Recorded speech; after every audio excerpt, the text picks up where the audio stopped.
8장의 기본이 되는 거는 2장이라고 그랬죠. 2장의 이변량 자료에서 뭘 배웠는지 한번 쫙 리뷰를 했습니다. 기억나시죠? 네. 근데 뭐였죠, 여러분? 이변량 자료라는 거는 x, y 두 가지 변수에 의해서, 두 가지 그룹에 의해서 특징 지어지는 자료라면은 둘 사이의 상관관계, 그걸 얘기했었죠. 그쵸? 예를 들어서 둘 사이에 직선관계가 있다면은 우리가 직선을 그어가지고 예를 들어서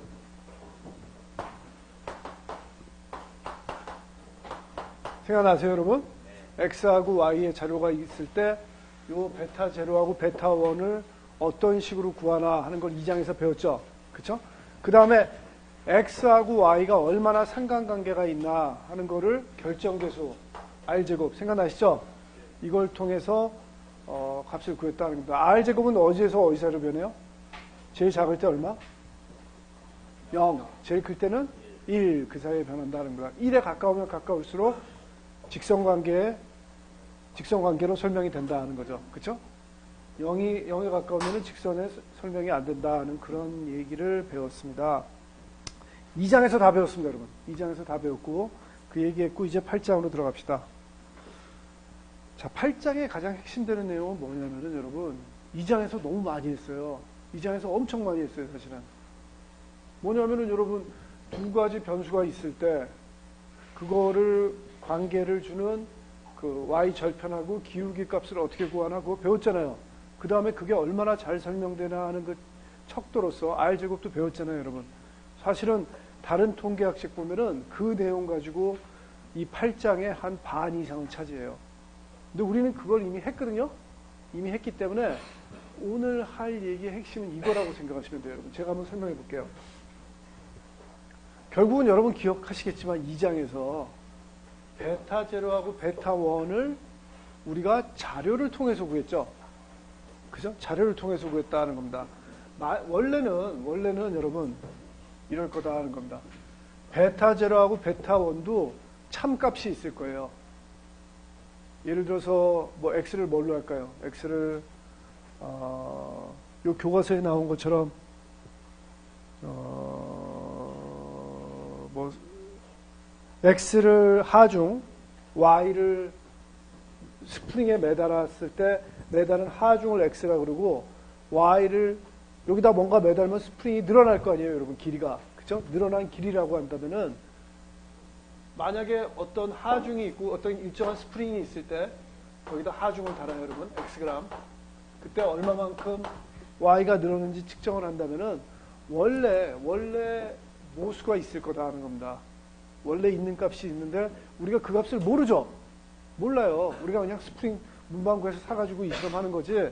그 스프링이 얼마만큼의 원래 길이고 얼마만큼의 요 프로포션을 가지고 있는지 잘 모른다는 겁니다. 그런데 우리는 뭐라는 거냐면은 거기다가 다양한 무게의 저울을 매달아 가지고 그 길이를 한번 측정을 해보는 거죠. 그죠? 측정을 해가지고 베타 제로하고 베타 원을 여러분은 어떻게 하는 거예요? 추정하는 거죠. 추측하는 거죠. 맞죠, 여러분? 동의하세요? 네. 동의하시죠? 동의해주세요, 여러분. 그죠? 무슨 얘기냐면은 아주 많은 자료, 뭐 많지 않아도 돼요, 여러분. 자료를 통해 가지고 자료를 이용해서 베타 제로하고 베타 원의 햇을 구한다 하는 겁니다. 추측값을 구해 가지고 우리가 요거를 추정을 하는 거죠. 그렇죠? 그래서 따라서 베타 제로 햇하고 베타 원 햇은 우리가 어떤 자료를 가지고 있냐에 따라 가지고 값이 달라져요. 맞죠, 여러분? 예를 들어서 어떤 학생한테 하나 시켰더니 그 학생은 저울 딱 3가지만 가져왔어요. 1g, 10g, 100g. 그거 가지고 실험해가지고 베타 제로하고 베타 원 추정할 수 있겠죠. 어떤 학생은 또 하랬더니 뭐 추를 한 100개 가지고 왔어요. 0.1g씩 차이 나는 거 100개 가져와가지고 또 실험을 했어요. 물론 두 학생이 추정한 베타 제로하고 베타 원이 같을 수도 있어요. 근데 most likely 값이 다르게 나오겠죠, 여러분. 값이 다르게 나올 거다 하는 겁니다. 그래서 이 우리가 얘기하는 요 베타 제로 햇하고 베타 원 햇이라는 거는 베타 제로하고 베타 원의 참값을 추정하는 것이다 하는 겁니다. 맞죠? 맞죠, 여러분? 자, 그렇게 생각하면은 구조가 여러분 어때요? 뭐하고 비슷해요? 우리가 앞에서 계속 했던 얘기 있죠? 모평균 모르고, 모분산 모르고, 모비율 모를 때 여러분 우리가 뭐 가지고 추정했어요? 표본 평균 가지고 추정하고, S제곱 가지고 추정하고, P햇 가지고 추정했죠? 그쵸, 여러분? 구조가 되게 비슷하더라 하는 겁니다. 그러니까 원래 모집단의 특성을 나타내는 모수, 뮤, 시그마 제곱, P하고는 뭐하고 상관이 되는 거예요? 원래 참값, 베타 제로, 베타 1하고 대응이 되는 거고, 우리가 이런 것들을 추정하기 위해서 썼던 표본에서의 그 개수들, 표본에서의 그 수들, X바, S제곱, P햇은 뭐하고 비슷하냐면은 이런 것들하고 비슷한 거다 하는 겁니다. 맞아요, 여러분? 모집단, 원래 있는 참값, 모르는 거, 우리가 자료를 통해서 계산한 것 가지고 그걸 추정하는 거잖아요, 여러분. 그쵸? 그래서 요 놈들은 얘네들하고 비슷하고 요 놈들은 요 놈들하고 비슷하더라 하는 겁니다. 오케이? 그것만 동의해 주시면 여러분 오늘 중요한 건 다 끝났어요. 동의하실래요? 동의 좀 해주세요. 혹시 제 설명이 마음에 안 드세요? 마음에 안 드시나 보네. 다시 할까요? 처음부터 다시? 그쵸? 이 지겨운 설명을 다시 듣는 차라리 그냥 동의를 해줘버리는 게 낫겠죠. 여러분 동의하세요? 진짜? 예? 모집단, 원래 모르는 값을 우리는 지금 통계학이 계속 지금 우리 이번 학기에서 하는 통계학은 그거예요. 모집단의 수는 우리 몰라요. 있다는 건 아는데 우리가 모른다 하는 겁니다. 알 수가 없어요. 알 생각도 안 해요. 알기 힘들어요, 여러분. 그런데 우리는 그거를 추측을 하는 거죠. 뭐 어떻게 추측을 해요? 표본을 통해서 그걸 찾아내가지고 실험을 하고 해가지고 그거를 추정을 하는 거죠. 그쵸? 그게 추측 통계학, 요번 학기 핵심이라고 그랬잖아요. 엑셀 파일에서 나오는 여러분 뭐 평균가, 표준 편차 그런 건 더 이상 관심 없어요, 우리는. 그건 관심 없고 우리가 관심 있는 거는 추측 통계학, 기술 통계학이 아니라 추측 통계학이다. 그래서 모르는 모집단의 그 특성을 표본을 많이 해서 실험을 많이 해서 숫자를 찾아낸 다음에 그걸 추측을 하는 거다 하는 겁니다. 그렇죠? 그래서 여태까지 계속 했던 얘기가 이거예요. 모평균, 모분산, 모비율 그런 걸 모르기 때문에 우리가 표본 평균, 표본 분산, 표본 비율을 가지고 추측을 하는 거였죠. 점 추정을 했고 여러분 또 뭐 하셨어요? 구간 추정했죠? 신뢰 구간 생각나시죠? 그 다음에 했던 게 뭐예요? 가설 검정하셨죠? 그렇죠? 그런 식으로 계속 우리가 추측을 하는 걸 했다는 겁니다. 그런데 갑자기 우리가 2장하고 지난 시간에 들어온 요 회기는 조금 좀 다르잖아요.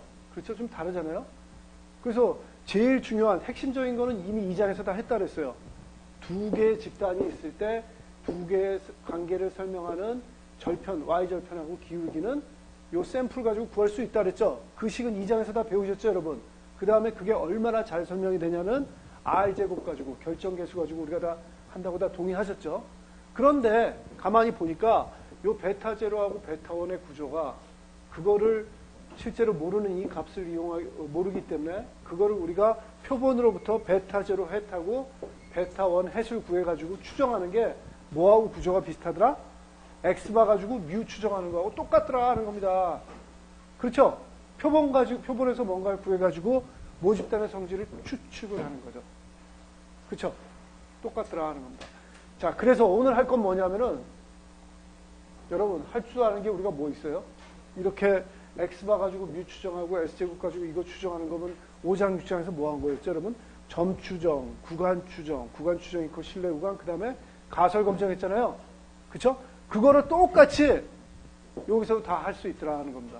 그거 하는 방법을 배우는 게 오늘의 핵심이에요. 오케이? 좋습니다, 여러분. 조금 인생이 더 괴로워지겠죠, 여러분. 그쵸? 뭐 식이 좀 더 나올 테니까 이해해 주십시오. 어쩔 수 없습니다, 여러분. 오케이. 자, 285페이지 넘어갑니다. 285페이지에 회기계수의 최소제곱 추정량에서 요 8.1 이 내용은 사실은 우리 2장에서 지난 시간에 했던 거 그대로 다시 반복이에요, 여러분. 자료는 이겁니다. 자, 자료는 이거예요. 다시 한번 말씀드리지만 용수철이 하나 있어요. 예를 들어서 한 10cm짜리 용수철이 있다고 한번 생각해 보세요. 그거에다가 다양한 무게의 추를 이렇게 X에다 달았을 때 용수철이 얼마나 늘어나나를 이렇게 쟀어요, 여러분. 원래 쟀다 하는 겁니다. 심지어는 무게를 아무것도 안 달았을 때 이게 5.06이 나왔는데, 그러면 그게 여러분 딱 용수철의 원래 무게니까 요 베타 제로의 참값 아니냐, 그렇게 얘기할 수도 있죠. 근데 아니에요, 여러분. 꼭 그렇다는 보장 없어요. 지금 쟀을 때 5.06이 나왔지, 여러분 내가 자로 재는데 실수했을 수도 있잖아요. 그쵸? 기분 나빠가지고 자를 이렇게 쟀을 수도 있고, 용수철이 철이니까 온도에 따라 영향을 받아서 지금 더워가지고 좀 길이가 늘어났을 수도 있잖아요. 원래 값 그런 거에 대해서는 달라질 수 있다는 겁니다. 지금은 5.06이 나왔지만 저녁 때 재면은 5가 나올 수도 있고, 그 다음에 뭐 내일 재면은 4.9가 나올 수도 있고, 내가 지금 집에 가다가 다른 문방구에서 새로운 자 가지고 재보니까 5.0555가 나올 수도 있고, 여러분 다른 숫자가 나올 수도 있다는 거죠. 그죠? 우리가 언제 재냐에 따라 가지고. 자, 그래서 지금 잰 값들이 이렇게 나왔다는 겁니다. Y 값들이. 자, 이런 자료 구조일 때, 식 8-1 그 바로 위에 보시면은, 세 줄 위, 식 8-1 세 줄 위, 한 가설 실험을 생각해보자. 스프링은 하중이 작용할 때 늘어나는 성질이 있다. 스프링 강성은 단위 하중당 늘어나는 길이, 즉 스프링 개수로 측정이 된다. X1, X2, Xn을 하중, Li만큼 늘어나는 길이라고 할 때, 후계 법칙에 따르면 Li는 베타 제로 플러스 베타 1 Xi다. 뭐 그렇게 되겠죠, 여러분. 원래 길이가 베타 제로고 뭐 단위 무게가 늘어날 때마다 그 개수를 베타 1이라고 한다면은 Li만큼 늘어날 거다 하는 겁니다. 하중 Xi가 작용할 때 측정상의 오류를 고려한 스프링의 길이를 Yi라고 한다면은 Yi는 Li 플러스 엡실론이라고만 적혀 있는데, 여러분 여기다 어떻게 적어야 돼요? 엡실론 I까지 적으세요, 여러분. I는 서브스크립트로 작은 첨자로 아래 첨자로 I까지 적으세요. 식 8-2 고쳐야 돼요. 식 8-2에 엡실론 I 아래 첨자로 제일 끝에. 오케이? 김표 찾았어요? 찾았어요? 찾았어요? 못 찾았어요? 285페이지에 식 8-2에 식 8-2 식 10이 아니라 식 8-2에 yi equal li 플러스 엡실론 i를 요 아래 첨자로 적으시라 하는 겁니다. 오케이? 이렇게 된다 하는 겁니다. 오차를 생각하면 엡실론 i 그렇게 넣을 수 있죠. 앞에서 배운 얘기입니다. 여기서 엡실론 i는 i번째 측정에서 발생하는 오차이다. 식 8-1과 8-2를 통하여 8-3을 도출할 수 있다. yi equal 베타 제로 플러스 베타 1 xi 플러스 엡실론 i. 맞죠, 여러분? 우리 앞에서 배운 얘기죠. 여기서 yi는 뭐죠, 여러분? yi는 요 표에서 요 특정한 요 y값 얘기하는 거죠. 그쵸? xi는 요거에 해당하는 특정한 그 xi. 그쵸? 그쵸? 그 다음에 베타 제로하고 베타 1은 여러분 어떻게 구하는 거예요? 베타 1하고 베타 제로는 원래 회귀 개수니까 우리가 회귀 방정식을 통해서 구하는 거죠, 여러분. 그쵸? 그래서 회귀 방정식을 구할 수 있고, 그 회귀 방정식은 286페이지에 식 8.4에 나와 있다는 겁니다. 자, 여러분 구조 다시 한번 생각나시죠? 2장에서 했던 얘기. 이게 회귀 방정식이죠. y는 이퀄 베타 제로 헷 플러스 베타 1 헷 x. 그쵸? 요 베타 제로 헷 베타 1 x 베타 1 헷은 어떻게 구한다고요, 여러분? 어떤 식이에요? 286페이지 밑에 나와 있는 서머리 있죠? 서머리에 이거 넣어가지고 베타 제로 헷하고 베타 1 헷 구한다 그랬죠, 여러분? 그쵸? 이거 2장에서 다 했어요, 여러분. 2장에서 다 한 겁니다. 여러분 이거 어떻게 구했어요, 그런데? 기억나세요? 무슨 원칙? 그쵸? 잔차의 제곱 합을 최소로 하는 거. 그쵸? 잔차의 제곱합을 최소로. 잔차의 제곱합을 최소로 한다는 거는 뭐죠, 여러분? 특정한 x에서 요 값과 요 값 사이 요거 있죠? 요 차이. 요 차이, 요 차이, 요 차이, 요 차이, 요 차이, 요 차이 보시면은 어떤 거는 플러스고 어떤 건 마이너스니까 그거에 제곱을 해서 다 더한 값을 최소로 하는 직선을 구하는 거죠. 그죠?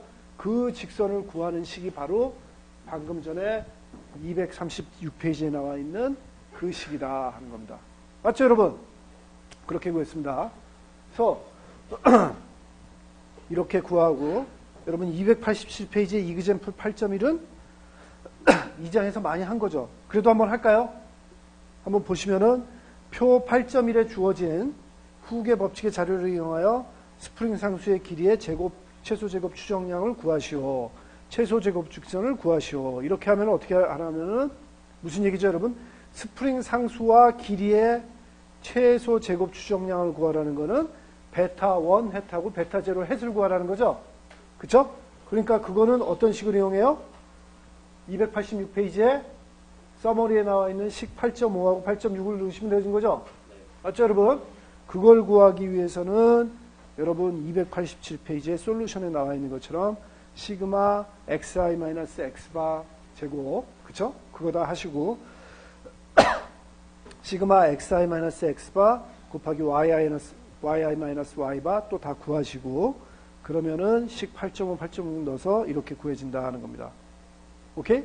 쉽죠? 이 장에서 다 했던 거죠, 여러분? 심지어 시험도 봤어요, 우리. 그죠? 기억도 안 나죠? 한참 지나가서. 근데 우리가 다 시험도 봤다 하는 겁니다.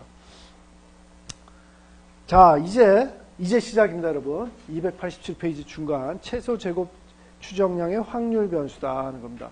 자, 이제 무슨 얘기를 하는 거냐면 제가 앞에 제일 처음에 설명했던 거. 그쵸? 베타 제로 햇하고 베타 원 햇은 우리가 베타 제로하고 베타 원을 추정하는 값이다 하는 겁니다. 그쵸? 추정하는 값이다. 표본을 통해서 결정되는 거고 실제 참값, 모집단의 참값을 우리가 모르기 때문에 추정하는 값이다 하는 겁니다. 아시겠죠? 그 구조에 따르면은 이거의 평균을 구하고 요거의 표준 편차를 구해서 그 표준 편차분의 표본 예를 들어서 표본값 베타 제로 햇 마이너스 베타 제로로 하면은 그게 예를 들어서 뭐 샘플이 충분히 많으면 무슨 분포 여러분? 30개 이상이면 정규 분포, 예를 들어서 30개 이하는 T 분포, 그런 식으로 따라가지고 여러분 그 다음부터는 다 똑같은 스토리예요. 칠레 구간 구하시고 그 다음에 가설 검정하는 거 똑같이 나온다는 겁니다. 오케이? 자, 그런 구조라는 거 미리 예상을 하시고 한번 봅시다. 자, 287페이지 최소 제곱 추정량의 확률 변수. 제가 조금만 더 읽어볼게요. 실제값 베타 제로 베타 원과 최소 제곱 추정값 베타 제로 햇 베타 원의 햇의 차이를 이해하는 것은 중요하다. 자, 사실은 이 문장에서 이미 다 설명했어요, 여러분. 베타 제로하고 베타 원은 무슨 값이라고요, 여러분? 교과서에? 무슨 값이라고 앞에 적혀 있어요? 실제 값이에요. 실제 값. 실제 스프링의 원래 가지고 있는 고유 성질인데 우리가 알아요, 몰라요?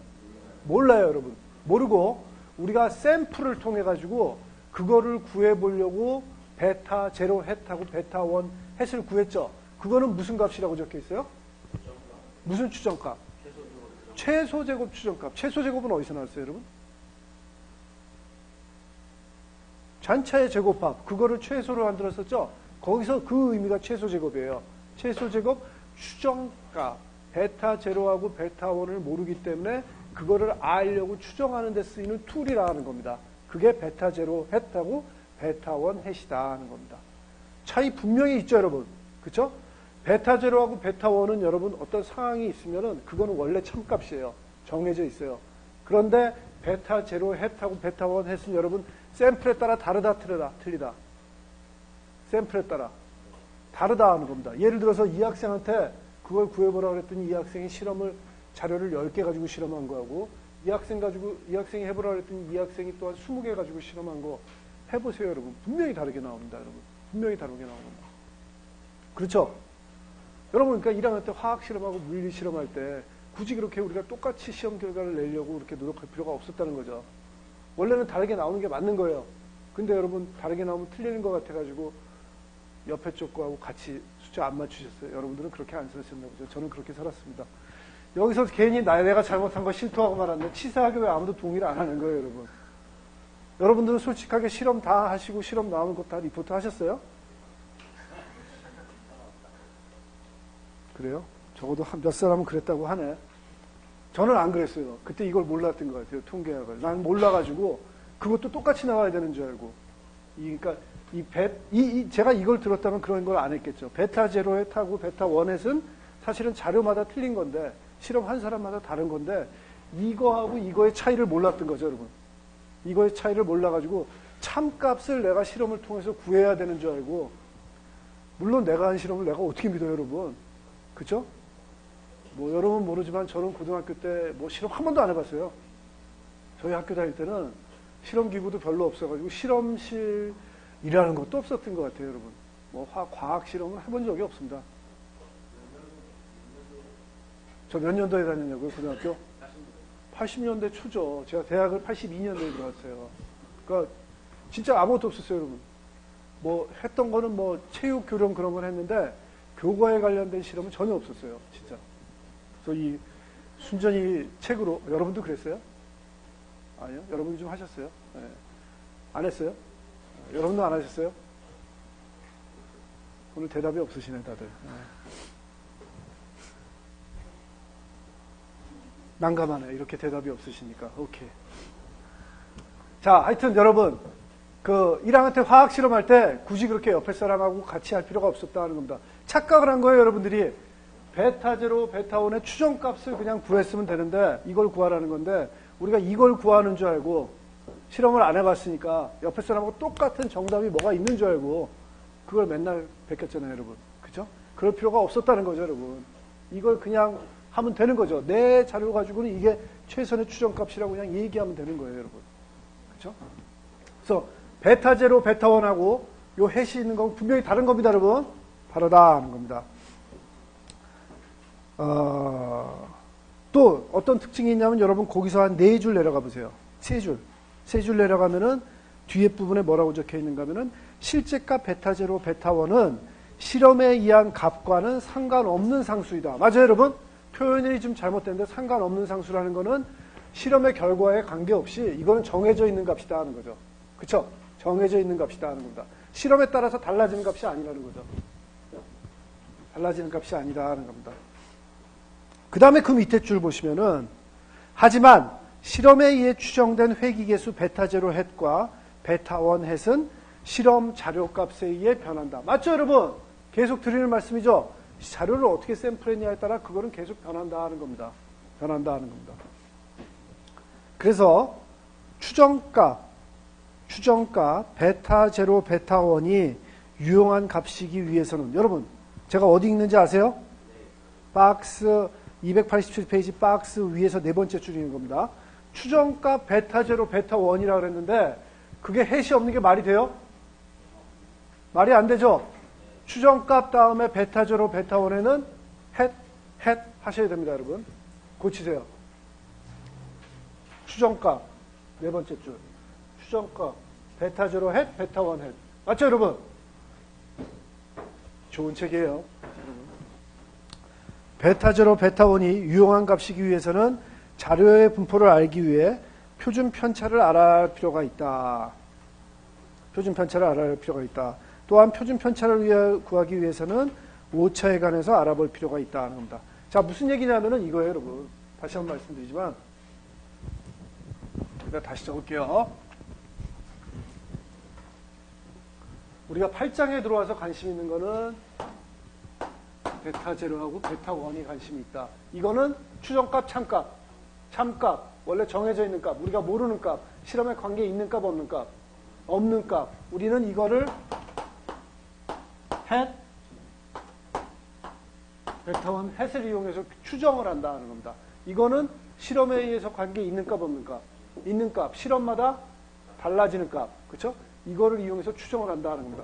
근데 이게 뭐하고 되게 비슷하냐 하면은 다시 한번 말씀드리지만 우리가 앞에서 계속했던 모평균, 모분산, 모비율을 알기 위해서 뭘로 추정했었어요?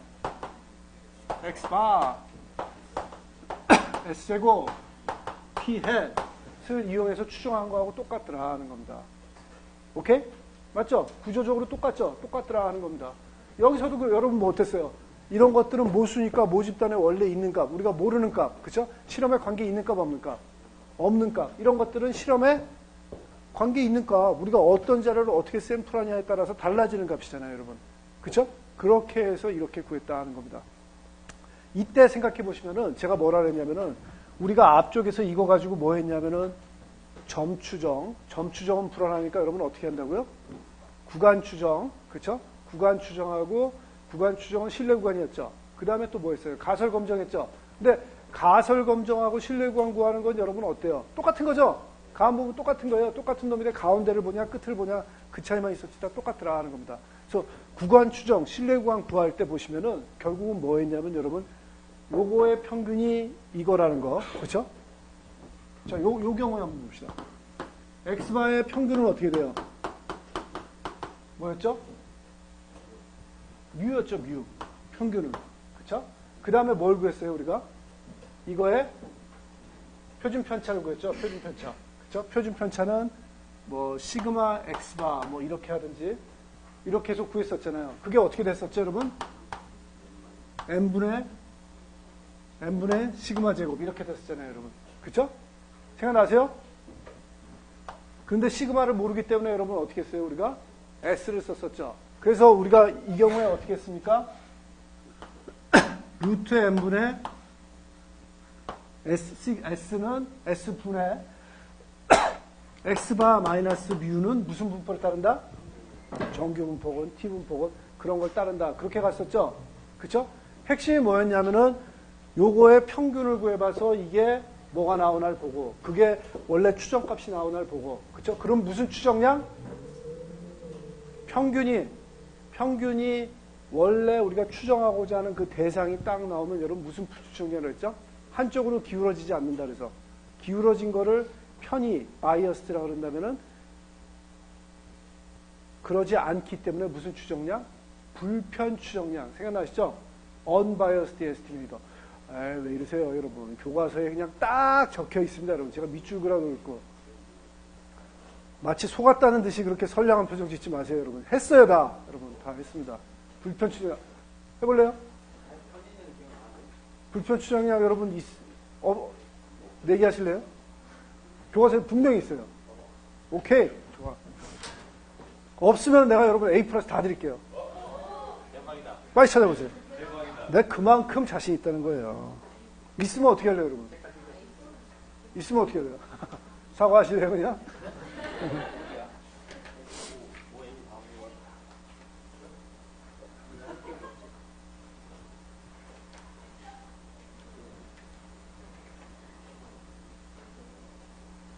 찾았죠? 나도 아직 못 찾았네, 근데. 여러분, 그 내용은 어디냐? 164페이지에 있어요.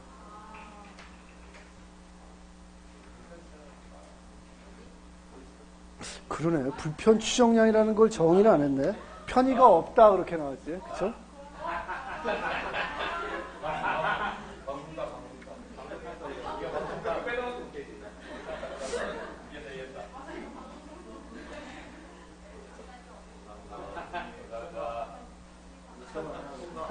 여러분, 편의가 없다를 불편으로 봐주시면. 나도 사과하고 넘어가면 안 돼. 왜, 어떻게 된 거야? 오케이, 아이스크림 쏠게요, 아이스크림. 오케이. 아이스크림 쏠게요. 왜 없어졌지? 누가 없앴어, 이거? 있었는데. 편의가 없는 추정량이면 여러분 알았어요, 불편해. 아이스크림. 오케이, 타요. 네, 지금 다음 시간. 지금 그럼 누군가 수업을 안 들어야 되잖아요. 네? 그쵸, 여러분 화장실에 거기 갔다 오는 사이에 안 하면 유튜브에서 다 보는데. 네.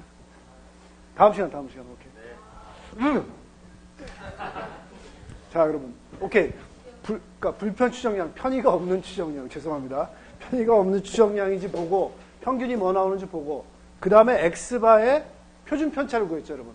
표준 편차를 구한 다음에 표준 편차를 밑에다 놓고 그 다음에 뭐죠? 요 추정량 x바 마이너스 그 평균을 한 게 무슨 분포를 따른다 그 얘기를 했잖아요. 똑같은 걸 여기서 할 수 있다는 겁니다. 똑같은 걸. 그러니까 구조상으로 어떻게 되겠어요? 구조상으로 어떻게 되냐면은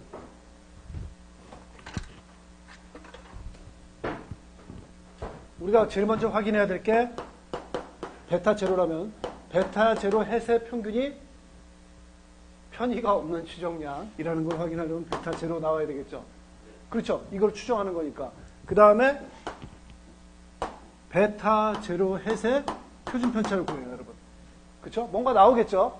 나온 다음에 저거를 분모에다 놓고 베타 제로 햇 마이너스 베타 제로는 무슨 분포를 따른다. 그렇게 나가면 된 거죠. 그죠? 그렇게 하면은 여러분 이것까지 오면은 그 다음에 여러분 신뢰 구하고 가설 검증하는 거는 앞에서 한 거 그대로 다 똑같다 하는 겁니다. 아시겠죠? 그래서 우리가 가려는 데가 여기에요. 오케이? 자, 그 얘기를 287페이지에서 계속 해보자 하는 겁니다. 자, 이 모든 걸 하기 전에 선형 모형에 중요한 가정이 필요합니다. 그 가정이 뭐냐면은 287페이지에 박스 안에 있습니다. 네 가지. 선형 모형의 확률 오차에 대한 가정. 1. 확률 오차. 이 엡실론 i, 엡실론 n은 서로 독립인 확률 변수이다. 엡실론 i와 엡실론 i 플러스 1은 상관관계가 없다. 여러분 이상하지 않아요? 어떻게 써야 될 것 같아요? 첨자, 그쵸? 플러스 1을 아래 첨자로 쫙 밀어붙이세요. 그러면 엡실론 i와 엡실론 i 플러스 1, 첨자로 바꾸세요, 여러분. 그게 상관이 없다. 그게 독립이란 얘기죠? 그쵸? 그게 독립이란 얘기고. 그 다음에 2번, 확률오차 엡실론 1부터 엡실론 n의 평균은 0이다. 그것들의 각각의 평균은 0이다 하는 겁니다. 세 번째, 확률오차 엡실론 1부터 엡실론 n은 같은 분산을 가지며 분산은 S제곱이다. 시그마 제곱이다 하는 겁니다. 시그마 제곱을 정의를 합시다. 그 다음에 확률오차 엡실론 1부터 엡실론 n은 정규 분포를 따른다. 우리가 이런 거를 어떻게 표현하냐면은 이 네 가지를 한꺼번에 이렇게 써도 되는데 좀 더 유식하다면 우리가 공부를 좀 더 하면은 통계학적으로는 이렇게 써요, 여러분. 엡실론 i가 여러분 따른다. 이렇게 쓰면 되겠죠.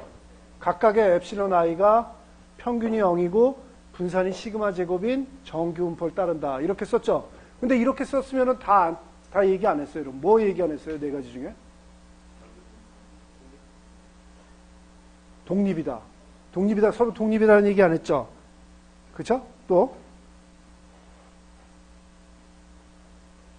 그러니까 이렇게 하면은 모든 i에 대해서 그런 말도 안 적은 거죠, 여러분.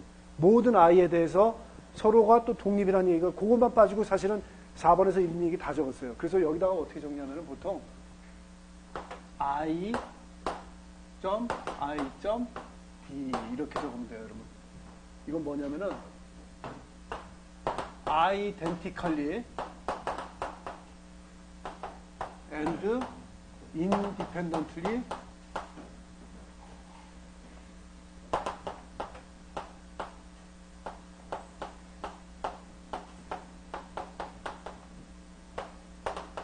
distributed.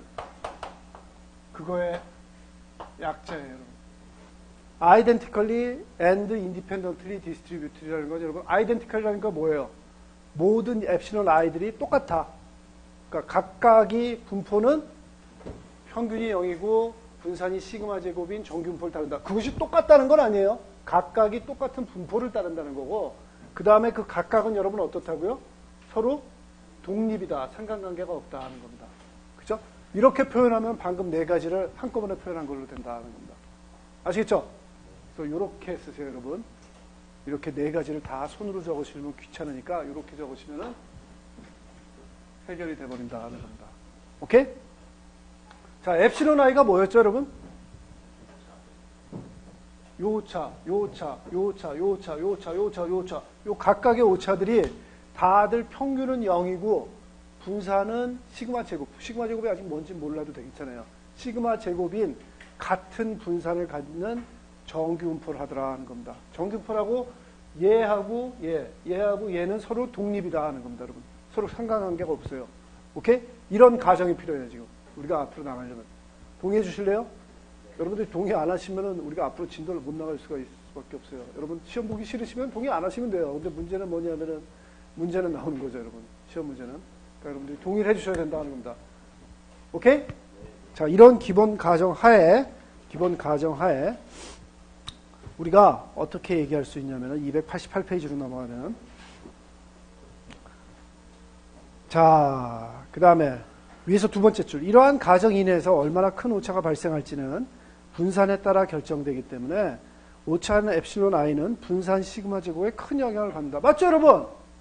각각의 엡실론 i들이 평균이 0이고 분산이 시그마 제곱인 정기분포를 따르기 때문에 엡실론 i가 실제로 얼마를 갖냐는 거는 이 분산의 시그마 제곱에 큰 영향을 받겠죠, 당연히. 그렇죠, 여러분?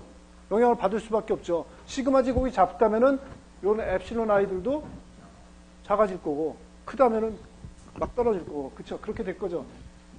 그렇게 된다 하는 겁니다. 이것은 먼저 각각의 xi에 관한 yi hat 이퀄 베타 제로 hat 플러스 베타 1, 베타 1 그 위에 hat 있어요, 여러분? 교과서? 없죠? 하셔야죠, 여러분. 그쵸? 288페이지 위에서 세 번째 줄하는 겁니다.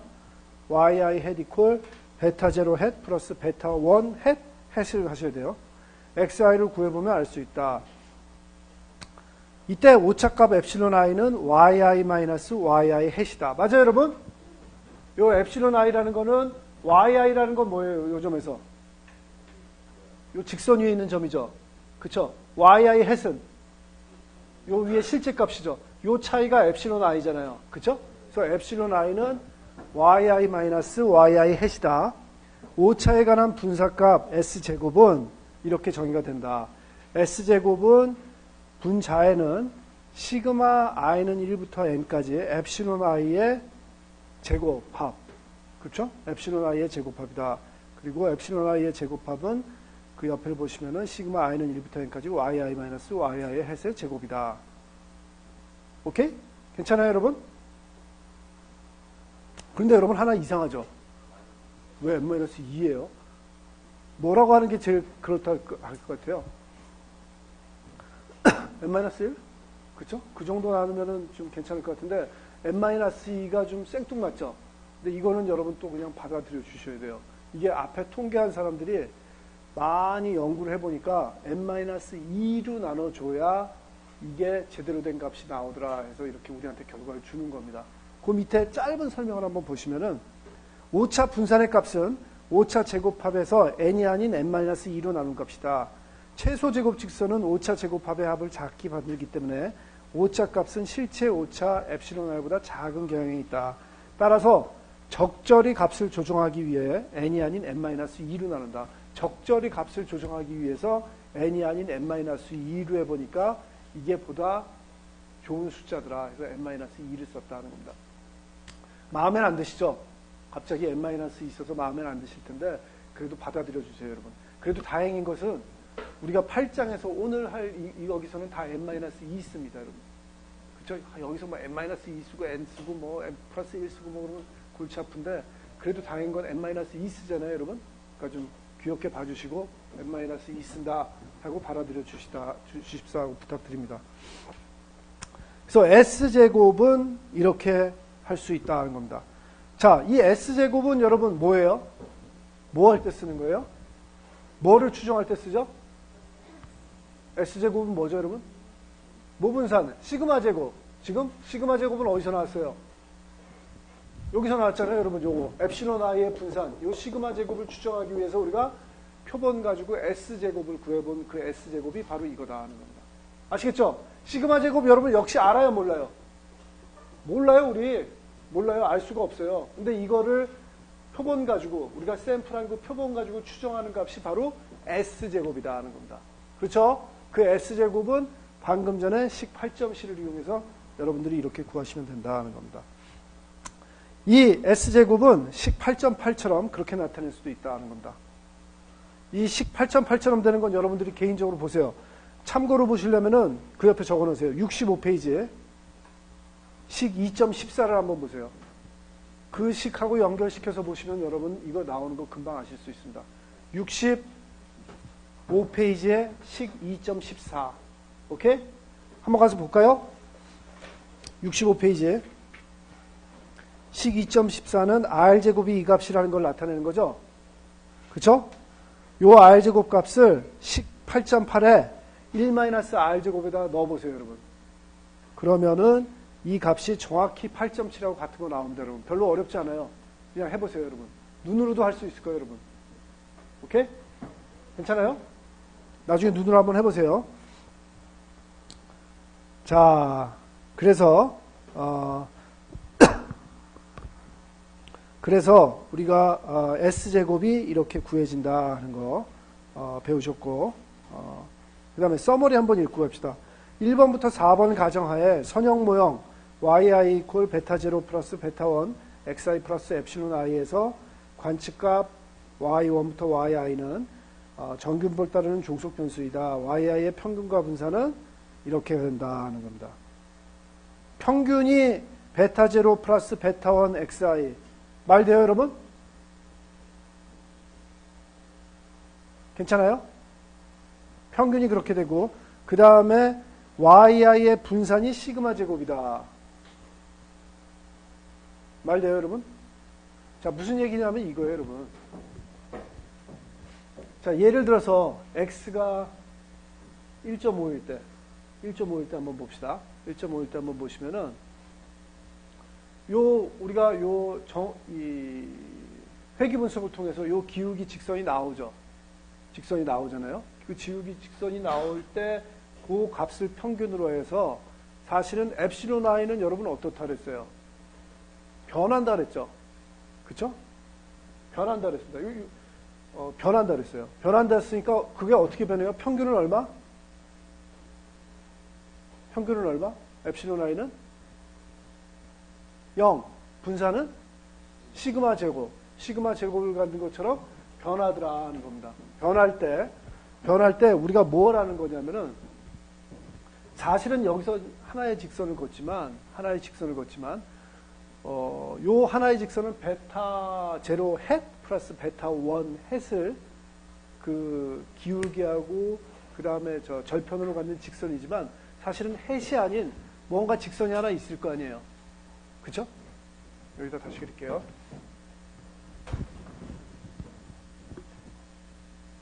자, 여기선 특정한 직선을 걷어요. 특정한 직선을 걷는데, 특정한 직선이 아니라 우리가 모르는 베타 제로하고 베타 원을 갖는 그 직선이 뭔가 하나 있을 거 아니에요.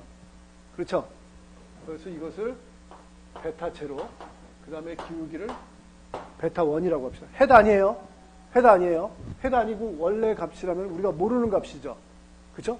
모르는 값이 있을 텐데 우리는 이걸 추정하기 위해서 각 샘플을 많이 해서 뭐 이렇게도 되고 막 추정을 하는 거잖아요.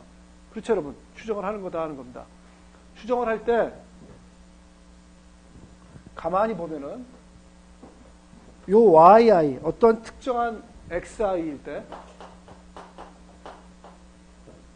yi가 존재를 한다면은 xi 요 yi의 평균 값은 뭐냐면은 요 값이고 그 다음에 요 주위로 확률 분포를 하더라는 겁니다. 어떤 확률 분포를 해요?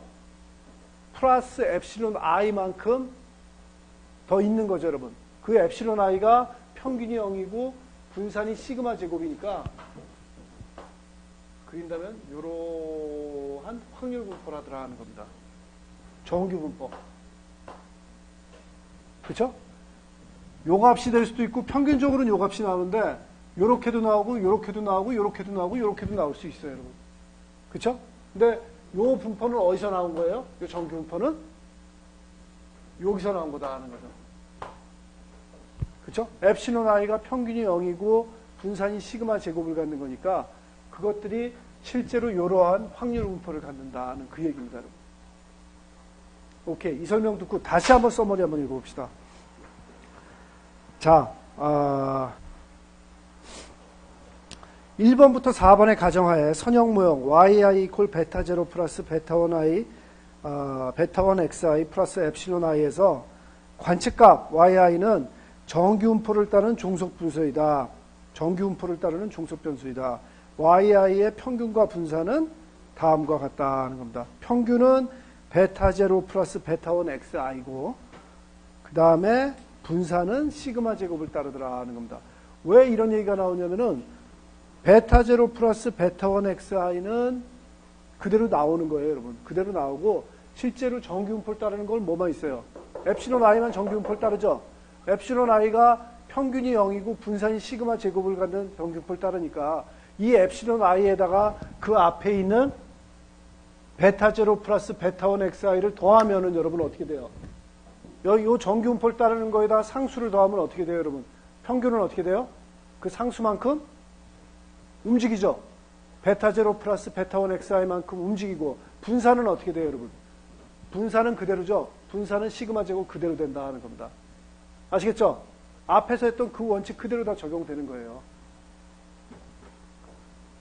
오케이? 괜찮습니까? 괜찮습니까?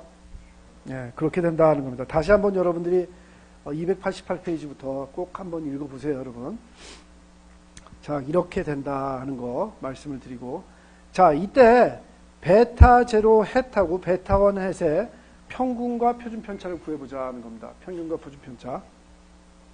자, 우선 베타 제로 햇의 평균은 여러분 뭐가 될까요? 뭐가 되냐면은 베타 제로가 됩니다, 여러분. 여러분 교과서에 보면은 베타 제로 햇의 평균이 얼마라고 적혀 있어요? 베타 제로 햇이라고 적혀 있죠. 288페이지 밑에서 두 번째 줄. 그쵸? 그 햇 어떻게 해야 돼요? 지우세요.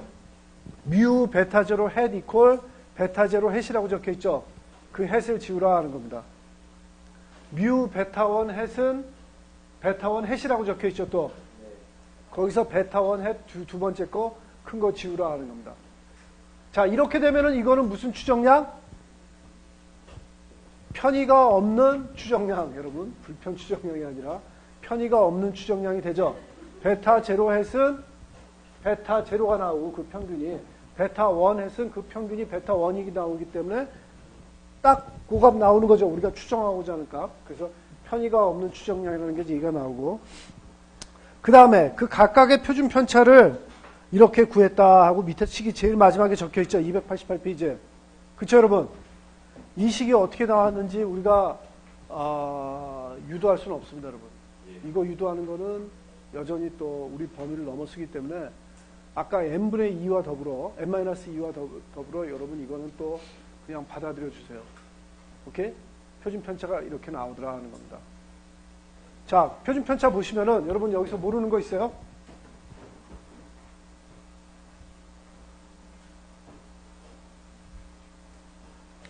다 구할 수 있겠어요? x바 여러분 구할 수 있고 xi-x바 자료가 있으니까 다 구할 수 있고, 시그마 어떻게 구해요, 여러분? 시그마 모르잖아요. 이 시그마잖아요. 엡실론의 표준 편차. 그 시그마 어떻게 구하면 될까요? s로 구하면 되죠, 여러분. s 어떻게 구했어요? 앞에서 배웠잖아요. n-2분의 여러분 yi hat 마이너스 yi 제곱. 그쵸? 거기서 나온 그 s 가지고 여러분 시그마 대신 넣으시면 돼요. 오케이? 그러면 다 해결되죠? 그쵸? 자, 이게 된다면 여러분 이제 게임 셋이에요. 다시 한번 말씀드리지만 제가 오늘 들어서 세 번째 말씀드립니다. 베타 제로 햇으로 생각하신다면 베타 제로 햇의 표준 편차 거기 있죠? 표준 편차를 분모에다 놓고 그 다음에 분자에 뭐 적으면 돼요? 베타 제로 햇 마이너스 베타 제로는 그게 무슨 분포를 따르냐 가지고 그것만 결정이 된다면은 여러분들이 신뢰 구간, 95% 신뢰 구간이건 90% 신뢰 구간인 건 그건 구하실 수 있죠. 뒤에 표 가지고 그 해당 분포에서 따로 구하시면 되잖아요. 가설 검정도 앞에서 했던 그 방법으로 그대로 다 똑같이 하면 된다는 겁니다. 오케이? 김용국 괜찮아요? 오케이? 네. 자, 그래서 서머리 다시 한번 읽어봅시다. 1번부터 4번의 가정하에 1번부터 4번의 가정이 뭐였죠? 엡실론 i가 iid 노멀 디스트리뷰션 제로 시그마 제곱. 그쵸? 평균이 0이고 시그마 제곱을 분산으로 갖는 정규 분포를 서로 독립적으로 동일하게 따른다는 가정하에서 베타 제로 햇, 베타 원 햇은 정규 분포를 따르는 확률 변수이다. 베타 제로 햇, 베타 원 햇의 평균은 실제값 베타 제로와 베타 원과 같다. 베타 제로 햇, 베타 원 햇의 표준 편차는 다음과 같이 주어진다. 여기서 S는 앞에 전 페이지에서 배운 식 8.7, 8.8의 이 값들이다 하는 겁니다. 오케이? 괜찮습니까? 자, 여태까지 한 게 뭐냐면은 베타 제로 햇하고 베타 원 햇에 대해서 우리는 2장에서 그 값이 뭐라고 구하는 그 최소 자승 제곱법에 의해서 최소 자승 제곱법은 아닌 것 같다. 최소 제곱법에 의해서, 그쵸? 우리가 그걸 구했잖아요, 여러분. 그쵸? 그 숫자로만 구했는데, 오늘 와서 한 건 뭐냐면 그것도 분포를 가지더라 하는 겁니다.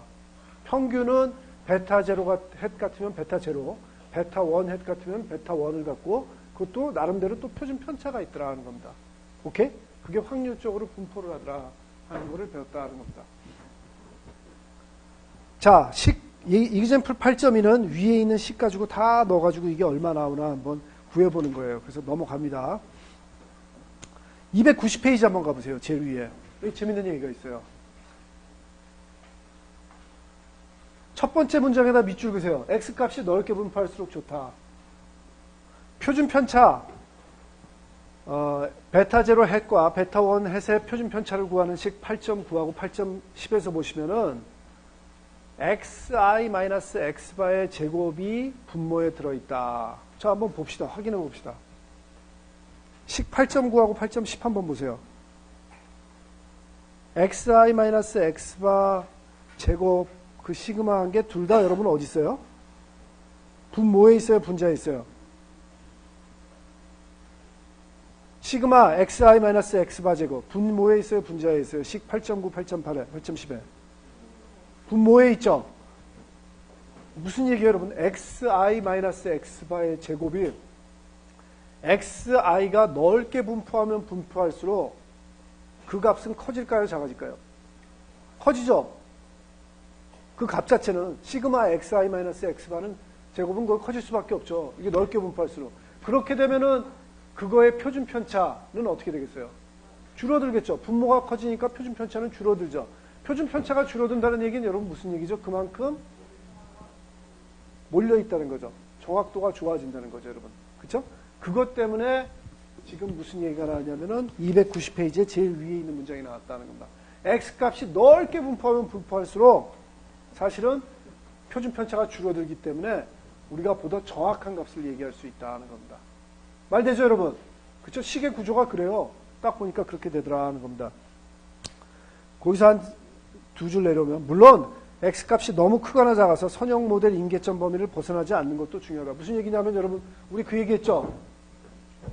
여기서부터 요점 가지고 선형 모델을 만들었는데 x가 뭐 벌어진다 그래서 여기까지 가면 안 된다 그랬죠? 그쵸? 그러면 요 직선이 설명을 못 하잖아요. 그쵸? 그 안에서 얘기다 하는 겁니다.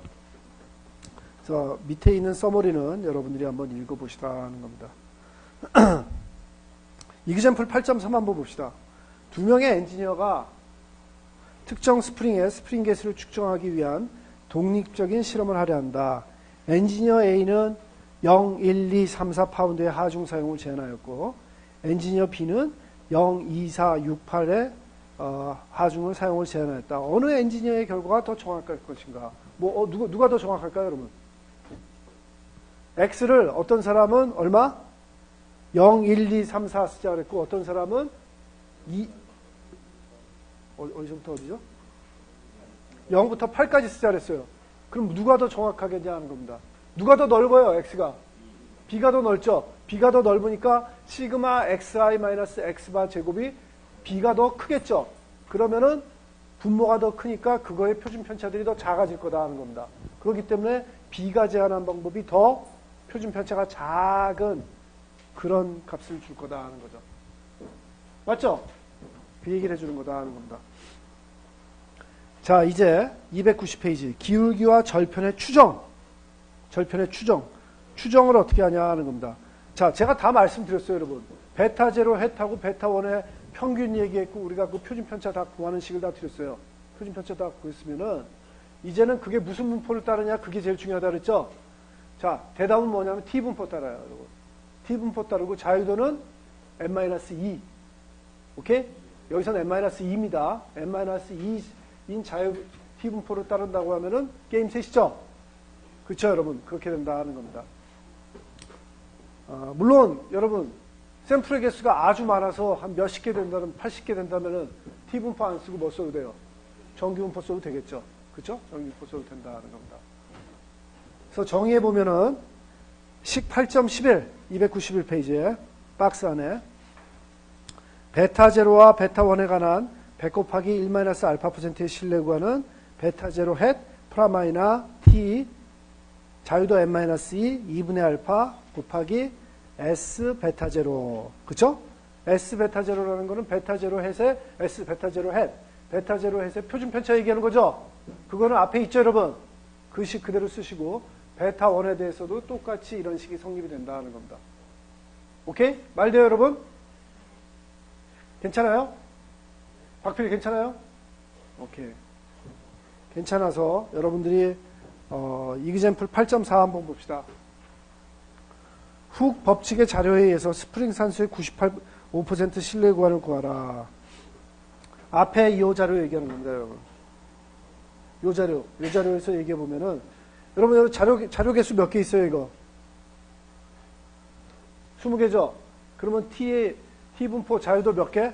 18. 그 다음에 95% 실내 구간이니까 여러분 T 18, 0.025. 그쵸? 95%니까 0.025. 맞죠? 0.025고 그때 평균은 얼마? 실내 구간 구했으니까 여러분 베타 제로 헷 얼마? 여기서 구한 거 여러분 솔루션을 봅시다. 스프링 상수 베타 1 헷이 0.2046이라고 나왔으니까 0.2046 플러스 마이너스 여러분 그 표준 편차가 0.0111이니까 그거 곱하기 T 18에 0.025니까 2.101이랍니다. 그거 곱한 값 하면 되는 거죠? 그쵸? 이렇게 실내 구간 나온다는 겁니다. 그 다음에 292페이지에 이그젬플 8.5는 똑같으니까 넘어간다 하는 겁니다.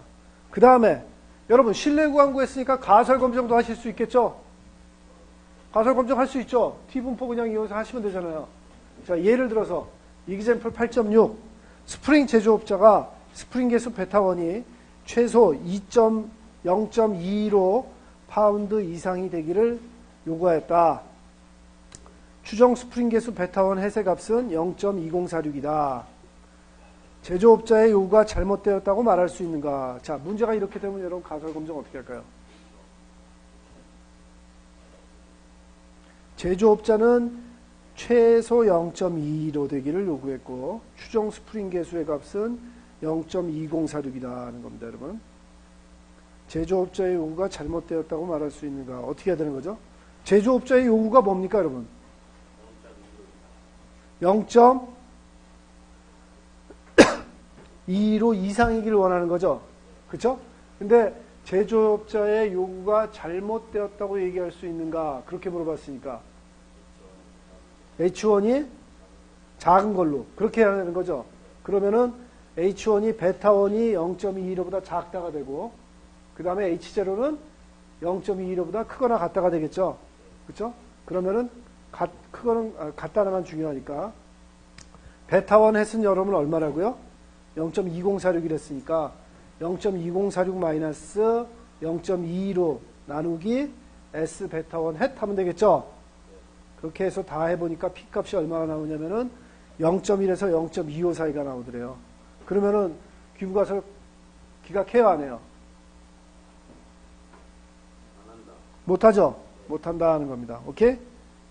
그렇게 된다 하는 겁니다. 자, 두 번째 8.7 훅 법칙의 자료에 의해서 무아중시 스프링의 길이가 4.9보다 길다고 할 수 있는가? 무아중시의 그 기울기면 여러분 뭐죠? Y절편이죠? 베타 제로죠? 요거 저 대립가설을 어떻게 세울까요?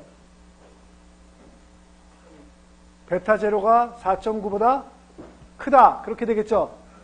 귀무가설은 작거나 같다. 그렇게 될 거고. 그렇게 해서 또 마찬가지로 해보시면은 여러분들이 얼마 나온다는 거 알 수 있다는 겁니다. 괜찮습니까? 이그젬플 8.8 여러분들이 해보시는 걸로 하고 넘어갑니다. 자, 그렇게 되면은 평균 반응치에 대한 추론도 할 수 있다. 자, 우리가 뭐뭐 했냐면은 베타 제로 헷, 베타 1 헷의 실내 구간하고 가설 검정했어요, 여러분. 그쵸? 그런데 우리가 무슨 얘기도 했냐면은 288페이지에 서머리 했었죠, 여러분. 288페이지의 서머리.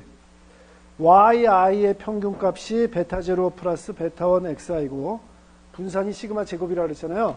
이런 평균 반응치에 대해서도 우리가 또 추론을 할 수가 있다는 겁니다. 그래서 293페이지 밑에서 보시면은 제일 밑에 우리는 이 길이 y 햇은 베타0 햇 플러스 베타1 햇을 이용해서 추정한다. 베타0 햇, 베타1 햇의 평균이 베타0, 베타1인 정규분포를 따르기 때문에 yi 햇 역시 베타0 플러스 베타1 x를 평균으로 하는 정규분포를 따른다. 실내 구간을 구하기 위해서 yi 햇을 사용하려면 표준 편차를 알아야 한다. 표준 편차는 다음과 같이 주어진다. y 햇의 표준 편차는 이렇게 주어진다는 겁니다. 18.12. 이것도 여러분 그냥 주어진 걸로 받아들여 주세요, 여러분. 오케이? 그렇게 되면은 여러분 박스 안에 있는 것처럼 베타0 플러스 베타1 x에 관한 100 곱하기 1 마이너스 알파 퍼센트 신뢰 구간은 여전히 t분포, 자유도 n-인 t분포를 따르고 평균이 베타0 플러스 베타0 햇 플러스 베타1 햇 x고 분산이 여러분 위에 나와 있는 18.12 표준 편차가를 따르는 신뢰 구간을 이렇게 구할 수가 있다는 겁니다. 아시겠죠? 자, 이거는 다시 한번 말씀드리지만 뭐냐면은 베타0 햇하고 베타1 햇은 절편하고 기울기에 대한 거잖아요. 그거의 신뢰 구간하고 가설 검정이라면은 방금 전에 한 거는 예를 들어서 어떤 특정한 x값, x가 2.8일 때 아니면 x가 3.0일 때 그 yi 값이 갖는 그거의 그 신뢰 구간을 구할 수가 있다는 겁니다. 아시겠죠? 절편하고 기울기하고 다르죠? 어떤 특정한 x값에서 y가 지금 요 직선에 따라 한 가지 값이 나오잖아요. 한 가지 값이 아니라 그것이 분포를 갖는 그 분포에 관해서 얘기를 해주는 방법이다 하는 겁니다. 오케이? 자, 이그젬플 한번 볼게요, 여러분. 자, 이그젬플 8.9 후계 법칙의 자료에서 하중 1.4파운드에서 스프링 길이의 95% 신뢰 구간을 구하라. 무슨 얘기냐면은 요거 1.4일 때 여러분 1.4일 때 스프링 길이라는 거는 요 y 값이잖아요. 요 y 값. 한 가지 값으로 추정하려면 여러분 어떻게 해요? 요 직선상에서 읽어가지고 요 값을 리포트 할 거 아니에요. 그러지 말고 여러분 제가 이 값의 95% 신뢰 구간을 구하라 하면은 여러분들이 어떻게 구하시냐면은 방금 전에 하신 요 방법으로 구한다는 겁니다. 평균은 뭐예요? 평균은 요 값이고 분산은 요렇게 분산을 갖는다는 겁니다. 아시겠죠? 그래서 식 8.9의 솔루션 한번 눈으로 한번 보세요. 식 8.13을 이용해서 y 햇 s가 y 햇의 표준 편차 베타0 햇 베타1 햇을 구한다.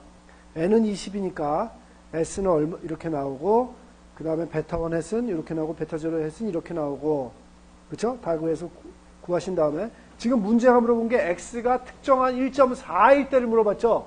그렇죠? 그 x 1.4를 어디다 넣냐면은 식 8.13에 보시면은 x가 나와 있죠? x만. 그 x에다가 1.4를 넣는 거다 하는 겁니다. 어떠한 특정한 값에서의 그걸 구하려니까. 오케이? 그걸 구해가지고 신뢰 구간을 구할 수가 있다 하는 겁니다. 괜찮습니까, 여러분? 해보세요, 꼭. 여러분 안 해보시면 헷갈려요. 안 해보시면 어려운 것 같은데 실제로 해보시면 아 이거 별거 아니네 그렇게 느끼실 거라는 겁니다. 오케이? 자, 그 다음에 296페이지의 미래 반응체에 대한 예측 구간 이거 할까요 안 할까요? 안 할래요. 왜 안 해요 여러분? 앞에서도 예측 구간 얘기 안 했어요. 예측 구간하고 신뢰 구간하고는 아주 비슷해요. 근데 여러분한테 괜히 예측 구간, 신뢰 구간 따로 이렇게 얘기해가지고 헷갈리게만 하고 예측 구간 그거 많이 안 써요 여러분. 보통 신뢰 구간만 잘 이해하셔도 돼요. 그래서 예측 구간은 안 합니다 여러분. 안 하고 대신 뭘 할 거냐면 298페이지 제일 밑에 모집단 상관계수의 추론을 할 거다 하는 겁니다. 자, 상관계수의 추론은 뭐냐면은 자, 우리 다시 한번 다 돌아와 봅시다 여러분. 우리가 선형회기 들어와가지고 새로 한 게 뭐가 있냐면은 베타0, 베타1 있었죠. 절편, 기울기. 그쵸? 그거 각각에 대해서 우리가 추정하는, 점 추정하는 값 배웠고, 실내 구간 어떻게 구하냐. 각각의 베타 제로, 베타 1의 실내 구간 어떻게 구하냐를 배웠으니까 가설 검정을 당연히 하실 수가 있고, 게다가 또 배운 게 뭐냐면은 특정한 x 값에서 베타 제로하고 베타 1 햇이 그렇게 변할 때 y 값의 그 실내 구간까지 배웠죠, 여러분. 그쵸? 그거의 가설 검증까지 여러분들이 하실 수 있어요. 다 했어요. 근데 우리가 이 선형 얘기 들어와서 새로 배운 것 중에 하나 안 건드린 게 있어요. 뭐가 있죠, 여러분? 상관계수. 상관계수를 안 건드렸다는 겁니다. 그 상관계수에 대해서도 추론을 할 수가 있다는 겁니다. 상관계수에 대해서 어떻게 추론을 할 수가 있냐면은 298페이지 밑에서 두 번째 줄 보세요. 가장 많이 사용되는 귀무가설의 형태는 P = 0, P는 0보다 작거나 같다, P는 0보다 크거나 같다 이렇게 적혀 있죠. 상관계수를 P로 썼었어요, 우리? R이었죠. 결정계수 R이었고 그 다음에 상관계수를 우리가 여러분 뭘로 썼었냐면 실은 로우로 썼었어요. 로.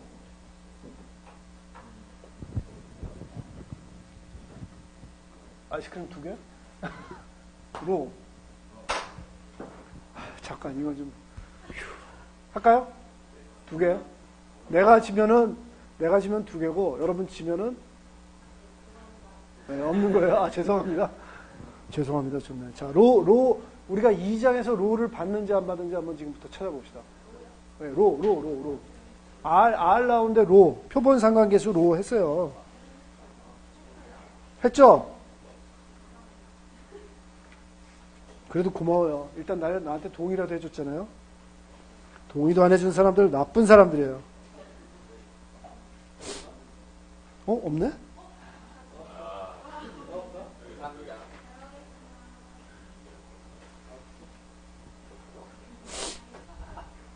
내가 지금 무슨 책을 보고 다니는 거야?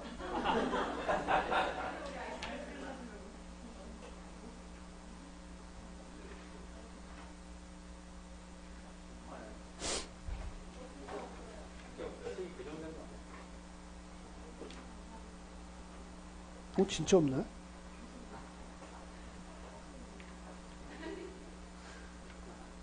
여러분, 근데 내가 한 말이 다 이게 거짓말이 아니에요. 다 사실이에요. 로를 이 표본 상관계수로 많이 써요. 원래 상관계수가 R이라면은 로는 우리가 X바 가지고 뮤를 추정하는 것처럼 로 가지고 R을 추정하는 그런 값으로 많이 써요, 여러분. 그래서 여러분 교과서를 P가 아니라 다 로로 바꾸세요. 로. 네? 그죠? 제일 끝엔도 로로 하고 돼 있죠? 네, 로예요, 로. 네. 여기 로 있으니까 된 거 아닌가? 알았습니다. 구차합니다. 네. 아이스크림 얼마예요? 학교는 세일도 안 하나?